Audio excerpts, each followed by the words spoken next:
Hi, I'm Terry Naturally, And I'm Dr. Lynn Wagner. and I have over 50 years of experience and knowledge in health and nutrition. And I'm a medical doctor with a passion for holistic health. We come together to offer you unique viewpoints and expertise as health advocates around topics that deal with today's health concerns. And always for your good health. So let's get into today's topic. All right, it's good morning. Good morning. Yes, and it's wonderful to be with you again. You too. Yep. And actually, this is probably going to be one of my favorite topics. I look forward to it. I think it's going to be a very good topic. Because I think when I first reached out to you, it was looking for a mentor. Oh, gosh.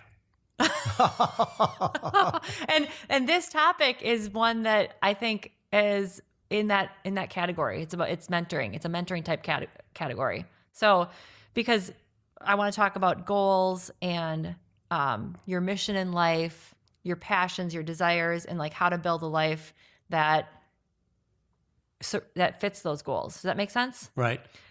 Because personally, and I never shared this with you, but maybe 8 years ago, I started looking at my life more in terms of like not what I want to have physically, that house, that car, that job, but how do I want to feel and how do I want to spend my days? And your purpose in life. And my purpose. And so it completely like 180'd how I looked at things. And that was one of the reasons why I transitioned from being an ER doctor to an integrative doctor, because ER doctors are obviously very necessary. But for me, that didn't fit with my personal mission. My mission with patients, my mission in my personal life is obviously to spend time with my family and do the things I love to do, which is beyond the scope of this podcast. But my mission with my patients is to teach them how to live a balanced lifestyle so that their body, mind, and spirit work in unison so that they can go out and do what they love to do and what their mission is. So it totally just changed the trajectory of how I live and how I make decisions on what I do every day. And I'd love to hear your take on that and how you live your life and how you've built your lifestyle around what your mission is. Okay. But first, I want to go back to the ER doctor because I would think the ER doctor reacts. Yes. Doesn't have enough time to even think or have a purpose. Correct. Because there is so much stress and so much going on. Right. That you're just reacting to the situation. You're in emergency mode all the time. That must be tremendously stressful. It's tremendously stressful. And it's, you're always reacting and you're always picking people up out of the dredges. They're at the end of their rope. There's obviously car accidents and gunshot wounds. Oh, the ER doctors are necessary. Right. But then some of these people are just like the very obese, diabetic, hypertensive, having heart attacks. So that they're coming to you in the ER after years and years of physical body abuse to get to the point where they're in the ER. And so you're literally just reacting to them and you're picking them up off the ground. But then what do you do for them? You put them right back out into society to go back to that life they were living, which is going to bring them right back to you. We call them bounce backs. Right. So, but yeah, personally for me, that life was very reactive and it translated into my personal life as well. So I just was always on high alert and reactive, to everything. You're totally right about that. Yeah, it's crazy, crazy world. It is. And so it took me a lot of work to transform that and change it. And it's still a work in progress. But I had to basically retrain myself that not everything was an emergency and I could actually savor things in life. A good example of this is, when you're a resident or an ER doctor, when you eat, you literally go back into the break room and you just like shovel it in because you're busy. There's like 10 patients waiting for you. You haven't eaten in 7-8 hours. So you go back to the break room. There might be cookies and treats and cheese dips. There's always a big buffet of food. And then whatever meal you brought for yourself or whatever you got from the cafeteria, which used to be cheese curds for me. And sometimes donuts.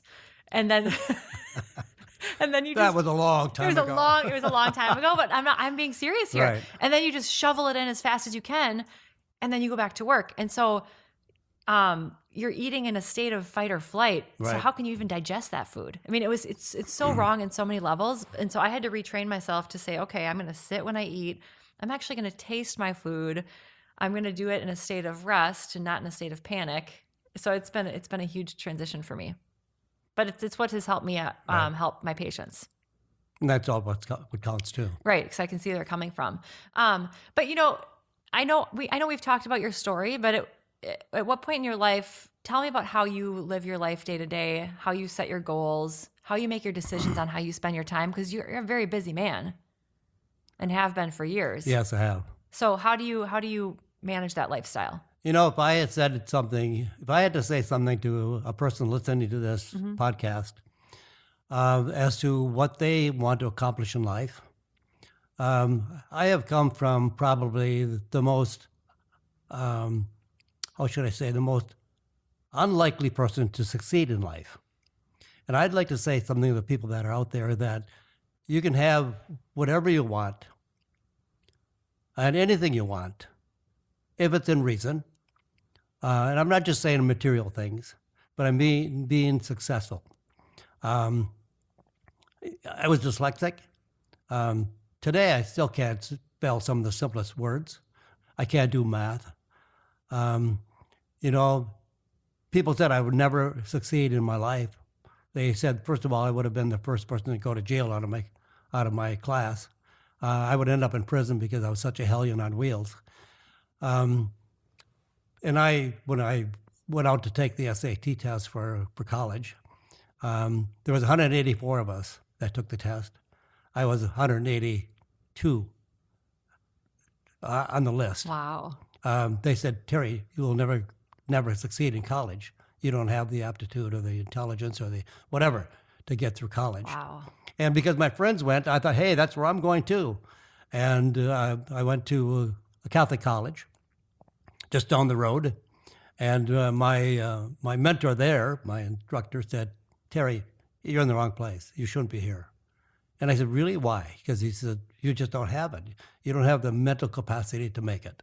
You will never be successful. Seriously? Seriously. He said, you're going to waste your time. And so what if I wanted to stay? I asked him. He said, well, you could stay. We'd love to take your money. So I went to college. And I was there for about a year. I dropped out. Okay. I never went to class. I never did.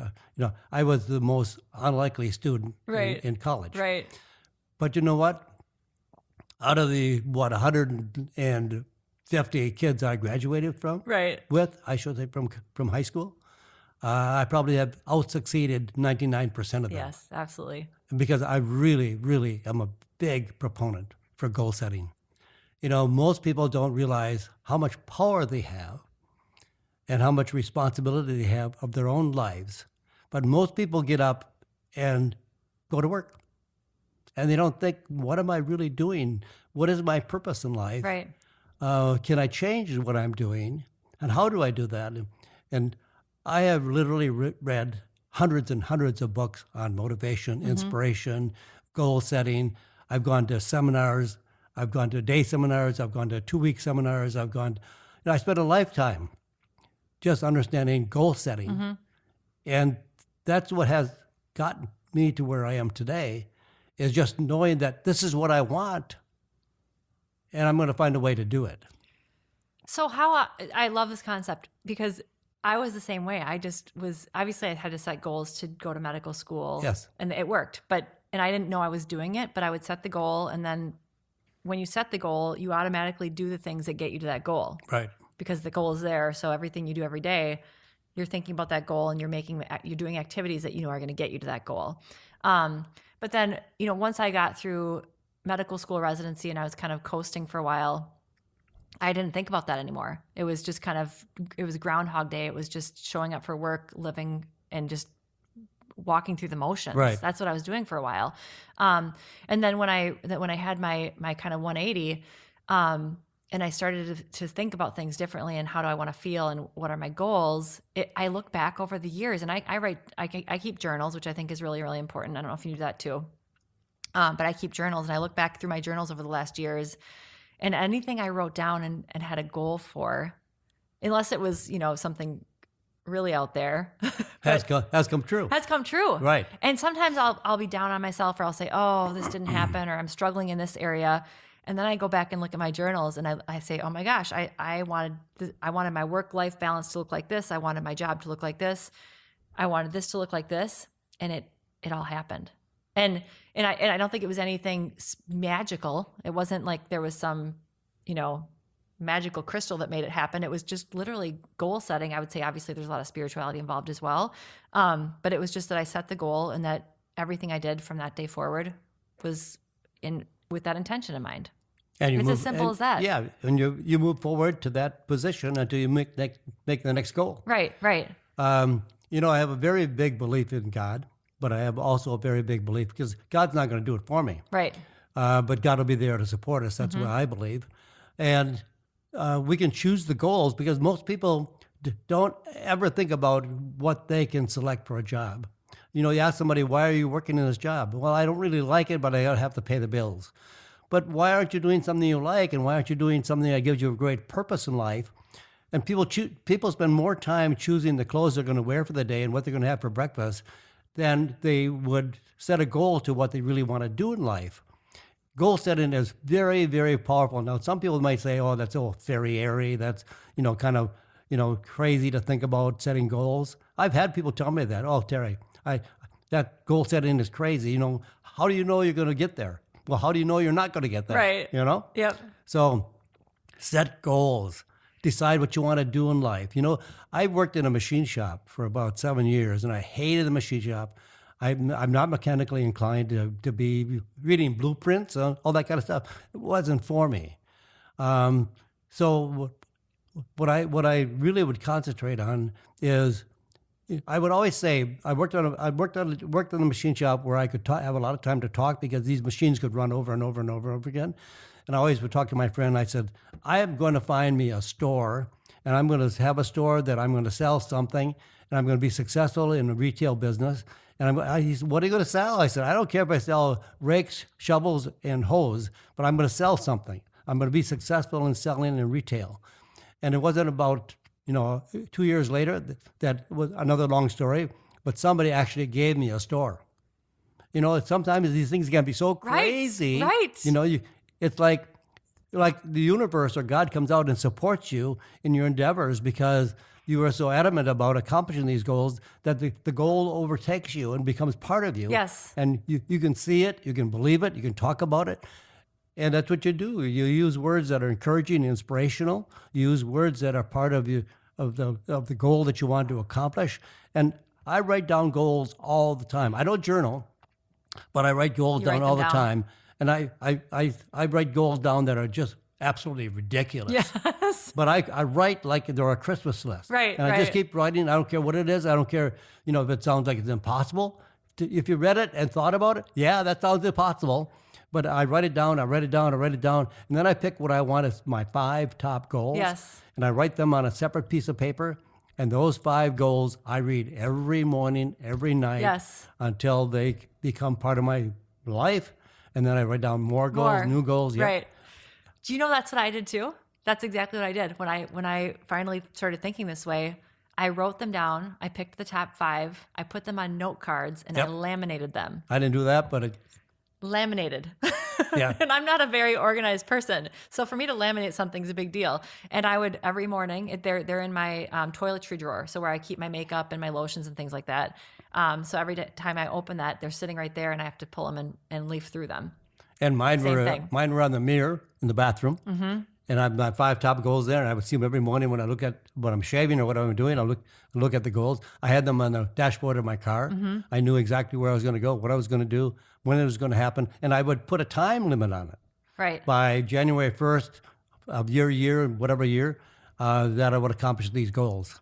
And once in a while, I would miss it. But the old saying is, if you shoot for the moon and you don't get there, you might land up in the stars, Right. which is pretty good too. Well, and I think that's a good concept too, is that some people, you also can't get fixated on your goals. So if you have it too regimented and you say, I want to be in this house with this person and everything's like the goals are very concrete, you also have to let there be room for mystery because it might not turn out exactly how you wanted it, but you have to have trust that that's the way it's supposed to be. Because aren't there times where you've had the goal and then it was totally different than what you expected, but then when you look at it retrospectively, you can see why that happened. Right. That's why I keep God in my goal setting as well, Yes. because I can't get all the goals that I want, but you'll go further in life than anybody else if you do have the goal setting process. So, And so a couple points I want to make is that one thing I found in my own life is that just as much as as important it is to have these goals and to shine the light on things that you want and how you want your life to be, also realize that if you're constantly thinking of the negative, so if you're someone who wakes up and you're worried about your bills and you're negative about your job and you're hating your life and negative, all that's going to happen is you're going to grow those negative things. I tell my patients, what you think of is what's going to grow.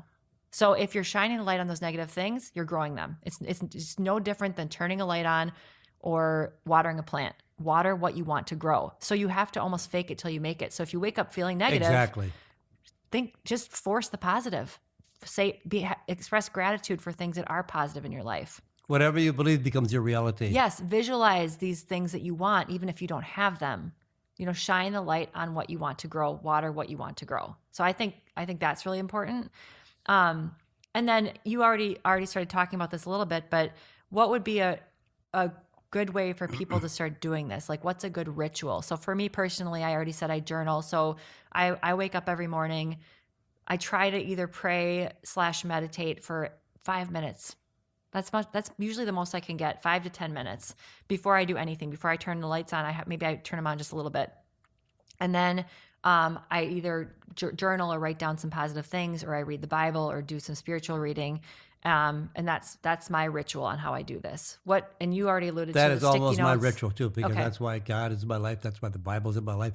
Christ was the most inspirational person we could ever choose to follow. All the things he has said, there are no things that are impossible. Everything is possible if you believe it. I right? agree. Yes, Everything is possible. Everything is possible if you believe it. And as you believe it, it's possible. There's all these things have been said in the Bible over and over and over again.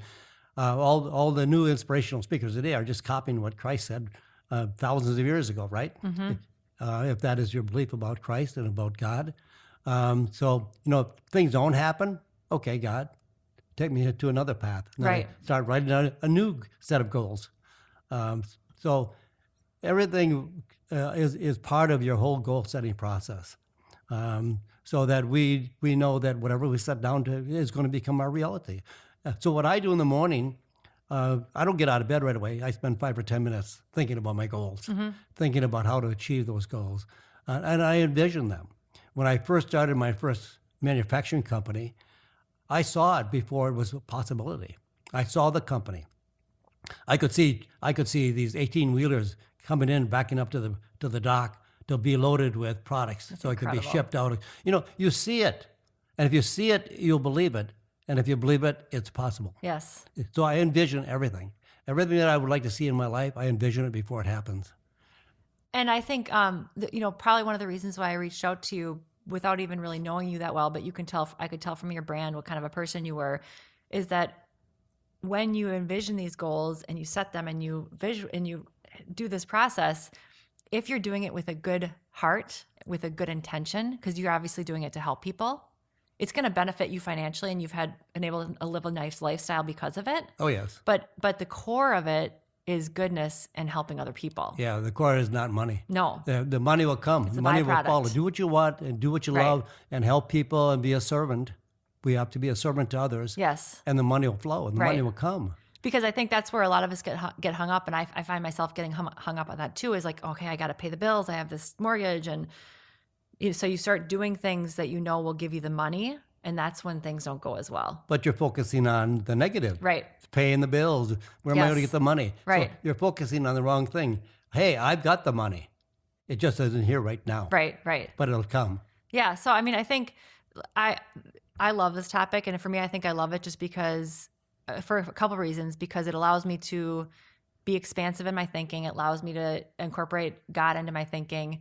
I know so many people don't even think about goals. They don't think that they have power over where their next stage in life is going to go.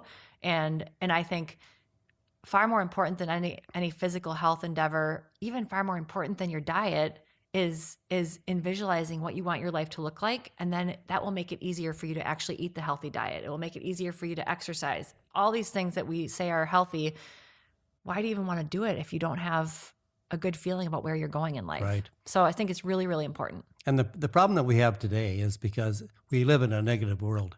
Everything is negative. We say things to our kids, oh, you can't do that. That's impossible. We'll never be able to afford that. We can't do that. You're too young, you're too old, you're too fat, you're too short, you don't have the education. All that doesn't mean anything. If you really, really want to accomplish something and you have a purpose and you know exactly what that is, but you got to be very specific. You've got to know what you want. Right. And you've got to move toward that with meditation, with goal setting, with prayer, with believing in yourself, which is the most important thing, is to believe in yourself and love yourself, to know that God wants you to have these kind of things. Yes. We're children of God. God would not want us not to have less. I mean, and I even think we're sparks of divinity. I think, there's a lot of people who talk about collective consciousness. And, I think not only are we children of God, but we're part of him. And so Right. he wants only good for us. Right. So if you're that person who is like, well, I have no idea what these guys are talking about. I have a job, I have a mortgage, I have kids. I live my day, period. I always tell my patients, think back to when you were a child. Like, think back to those times. When you were a child, what is it that you love to do? What came naturally? When did you feel most in flow? When were you just in that happy spot? I can look back in my childhood and tell you exactly what that was. And then think about, how can I incorporate activities in my life now that make me feel that same way? And just start thinking that way. And then the more you do that, the more you'll have an idea of what you're really good at and where you want to go next in life. And that seems super simple, but I think it can be really powerful. There are so many people that have come to this country because they wanted to get the rewards of what America stood for. They came from countries that they were poor, they didn't have an education, but they came here and they succeeded far beyond most Americans because they wanted to be inspired, they wanted to be motivated, they wanted to find the purpose in life, they wanted to be successful. And what I would like to say, I hope what comes out of this podcast is that you don't have to have an education. You don't have to go to college or the university. And I'm not taking that away from anybody, because I think that's a great education for a lot of people. Right.